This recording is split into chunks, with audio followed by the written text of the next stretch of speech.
Hello, my dear friend.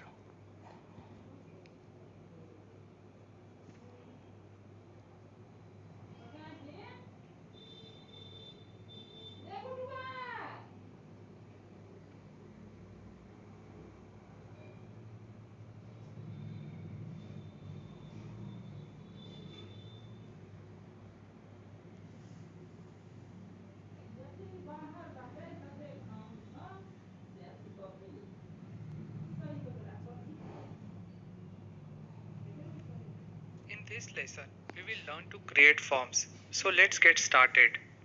When you enroll for web development training program, you must have filled this sign up form. Forms are used to collect users' input, which can be stored in database or can be sent to server for processing.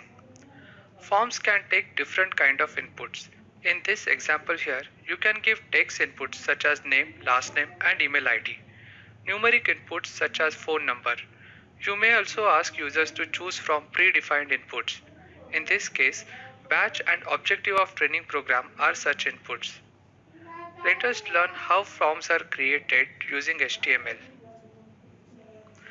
As is the case, we will start learning in test file. I have added h1 element and given some padding and margin to it so that I can have some content at the top. We use form element to create a form. Input element is used with type attribute to define the type of input, that is text, numericals or selection, etc. that user can provide. Let us create a sample form using these two elements we just learned. Let us see how this form looks like. You would see that it creates a single input field to enter text input. Google homepage has a single input field that all of us have grown so accustomed to use. If we did not use the h1 element here along with its padding and margin, this input field without the styling would be at top of our page. Let us experiment little more with our form. You must have observed that often these input fields have instruction as to what you are supposed to fill in it. The helper text that you see in these input fields is called placeholder. Let us add placeholder in the form. You can add placeholder text as value of placeholder attribute that you should use.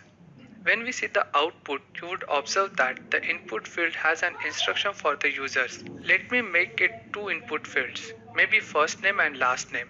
Also, form always have way to submit the user's input. So let us add a submit button along with two input fields. This is how we will do it. We also added name attributes with the value as first name and last name for respective input fields. You would see that I have given two line breaks at the end of input field. Let us see how the output looks. You would see that we have created two input fields. We have also added new attribute name. Name attribute assigns users input against the value of the name attribute. That is, the user input in the input field 1 will be assigned to first name and user's input in the input field 2 will be assigned to last name. We have created another input. Value of the type attribute for this new input is submit. Let us see how the output looks like.